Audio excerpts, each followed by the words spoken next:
Kannur central ജയിലിലേക്കുള്ള ലഹരി phone കടത്ത് തടയാൻ സർക്കാരിന് നിർദ്ദേശം സമർപ്പിച്ച് ജയിൽ അധികൃതർ. സായുധ സേനാ വിന്യാസം മുതൽ ദേഹപരിശോധനയ്ക്കുള്ള സ്കാനർ അടക്കം നിർദ്ദേശത്തിലുണ്ട്. ജയിലിലേക്കുള്ള കടത്ത് പതിവായതിന്റെയും ഗോവിന്ദചാമിയുടെ ജയിൽ ചാട്ടത്തിന്റെയും പശ്ചാത്തലത്തിലാണ് നടപടി. ജയിലിലേക്ക് ലഹരിയും മൊബൈൽ ഫോണും എത്തുന്നത് പൂർണ്ണമായും തടയുകയാണ് ലക്ഷ്യം. ഇതിന്റെ ഭാഗമായാണ് നിർദ്ദേശങ്ങൾ സമർപ്പിച്ചത്. മതിലിന് പുറത്ത് നിരീക്ഷണത്തിന് IRBയുടെ സായുധ സേനാംഗങ്ങളെ നിയോഗിക്കണം എന്നതാണ് പ്രധാന നിർദ്ദേശം. ഇപ്പോൾ ജയിലിന് മുൻവശത്ത് മാത്രമാണ് IRB സുരക്ഷാ ചുമതല വഹിക്കുന്നത്.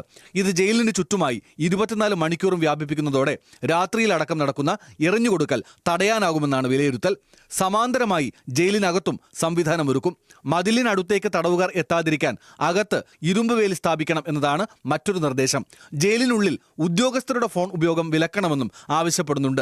ജയിലിലേക്ക് വ്യാപകമായി മൊബൈൽ ഫോൺ എത്തുന്നത് ശരീരത്തിലെ രഹസ്യഭാഗങ്ങളിൽ ഒളിപ്പിച്ചെന്നാണ് കണ്ടെത്തൽ. കോടതിയിൽ കൊണ്ടുപോയി തിരികെ കൊണ്ടുവരുന്ന സമയത്ത് ജയിലിലേക്ക് കടത്തുന്ന ഫോണുകൾ മിക്കതും ഒരു വിരലിന്റെ അത്ര മാത്രം വലിപ്പമുള്ളവയാണെന്ന് നേരത്തെ കണ്ടെത്തിയിരുന്നു.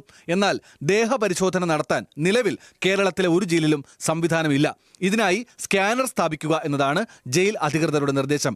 ജയിൽ മതിൽ പുതുക്കി നിർമ്മിക്കാമെന്ന സാധ്യതയും മുന്നോട്ട് വയ്ക്കുന്നുണ്ട്. എന്നാൽ ദീർഘകാല പദ്ധതിയാണെന്നതിനാൽ ഇലക്ട്രിക് ഫെൻസിംഗ് നവീകരിക്കാൻ 1,22,00,000 രൂപയുടെ എസ്റ്റിമേറ്റ് പ്രാഥമികമായി അനുവദിക്കണം എന്നാണ് ആവശ്യം.